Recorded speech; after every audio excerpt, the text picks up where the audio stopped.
तुझा डान्स पाहिला, खूप सुंदर हसलीस असं वाटत होतं. पहिल्यांदा तू लावणी केलीस, ती ठुमका, ते इशारे, ती नजाकत इतकी छान होती आणि ती तुझी साडी. काय सांगशील, किती चॅलेंजिंग होतं तुझ्यासाठी लावणी करणं? बऱ्यापैकी चॅलेंजिंग होतं. हे पहिल्यांदाच मी करते, त्याच्यामुळे खूप एक्साइटेड होते, नर्वस होते. नमस्कार, मी तेजल चौकेकर खोत. लोकशाहीच्या विशेष कार्यक्रमात तुम्हा सगळ्यांचं मनापासून स्वागत करते. आणि आज माझ्यासोबत म्हणजे फ्रेममध्ये आहे अर्थातच ग्लॅमरस अभिनेत्री सई तपणकर. सई, खूप सुंदर दिसते तुझं आउटफिट, म्हणजे ऑफ व्हाईट आणि लुक खूप छान दिसतो. सगळ्यात आधी मला तुझ्या आउटफिट बद्दल विचारायचं, कसं डिझाईन झालंय आणि आजच्या या खास दिवसासाठी डिझाईन केलंस? हो, डेफिनेटली. आज पहिलं काहीतरी करतेय, श्री गणेश कशाचं तरी करतेय.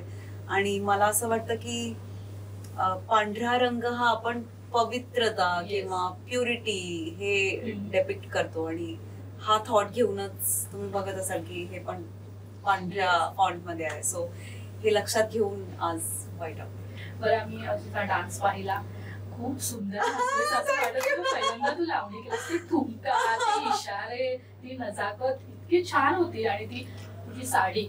तू असा तो पडदा म्हणजे पदर जो उडवलास ना आणि खल्लास, म्हणजे प्रेक्षकांसाठी एक वेगळी पर्वणी आहे. काय सांगशील, किती चॅलेंजिंग होतं तुझ्यासाठी लावणी करणं? बऱ्यापैकी चॅलेंजिंग होतं. हे पहिल्यांदाच मी करते, त्याच्यामुळे खूप एक्साइटेड होते, नर्वस होते. पण मला असं वाटतं की मला बेस्ट पॉसिबल टीम मिळाली टू वर्क विथ. आणि जेव्हा तुम्हाला बेस्ट लोकांबरोबर किंवा बेस्ट लोक तुमच्या बरोबर असतात काम करण्यासाठी, तेव्हा तुमचा आनंद द्विगुणित होतो आणि तुमचं कामही चांगलं होतं. म्हणजे 2025 ची जी सुरुवात आहे ती खूप छान झाली. म्हणजे लावणी पहिल्यांदा करतेस, ते पायाला घुंगरूला बांधणं, कमरपट्टा, पूर्ण ट्रेडिशनल, संपूर्ण डान्स कसा, म्हणजे प्रॅक्टिस कशी होती, तयारी कशी होती, तुझी तेव्हा मनस्थिती कशी होती की मला लावणी करायची? जेव्हा मी हो म्हणाले तेव्हा तर खूप एक्साइटेड होते. जेव्हा जशी डान्स रिहर्सलची वेळ जवळ यायला लागली तसं मला टेन्शन यायला लागलं. मग मी आशिषला भेटले. आशिषची आणि माझी पहिली भेट माझ्या खूप चांगली आणि कायम लक्षात राहील. मी आशिषला स्पष्ट सांगितलं, म्हणलं बघ आशिष, मी काही हे केलेलं नाही आधी.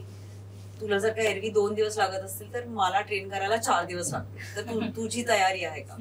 तर आशिष मला म्हणाला, तू रेडी आहेस का? मी तुला मिमीमध्ये बघितलंय नाच करताना, मस्त नाचतेस. हे त्याचा सेंटेन्स ना त्यांनी मला खूप रिलॅक्स केलं.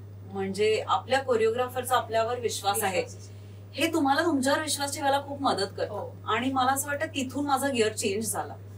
तो झाला, मग तो पुढचेच गिअर पडत गेले, फर्स्ट, सेकंड, थर्ड, फोर्थ. कारण तुला वेगवेगळ्या आव्हानात्मक भूमिकेत आम्हाला पाहायला नेहमीच आवडतं आणि तू करत असतेस वेगवेगळे चॅलेंज.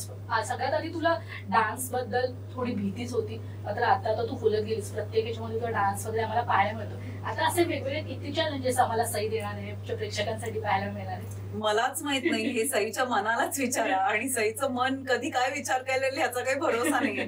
पण हो, चॅलेंजेस घ्यायला मला आवडतात, मग ते कुठलेही असो.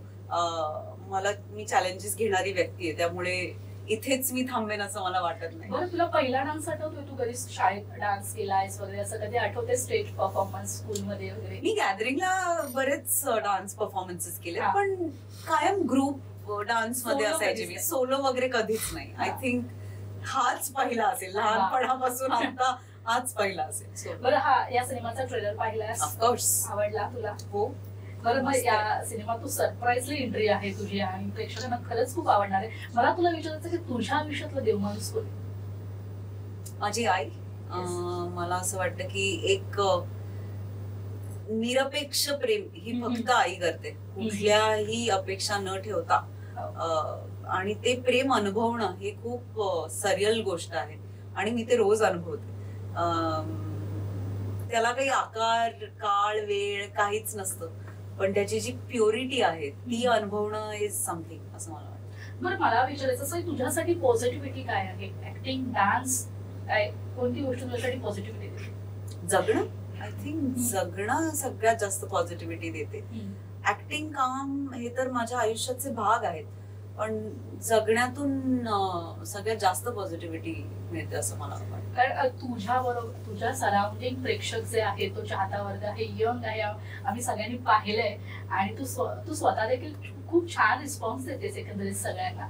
बरं, आता समज यानंतर एखादा सिनेमा डान्सवरच आधारित आला तर तो करायला आवडेल तुला? 100% खूप आवडेल. कारण माझ्यातलं लहान मूल ज्याला आता डान्सची ओळख झाली ते खूप एक्साइटेड आहे. त्याला आता तुम्ही जो चॅलेंज द्याल ते चॅलेंज ते स्वीकारण्याच्या मनस्थितीत आहे. त्याच्यामुळे नक्कीच मला करायला आवडेल. थँक्यू सई, तू खूप छान उत्तरं दिलीस आणि माझ्याशी खूप छान गप्पा मारल्यास, वेळ काढलास त्यासाठी खूप खूप धन्यवाद. धन्यवाद. थँक्यू.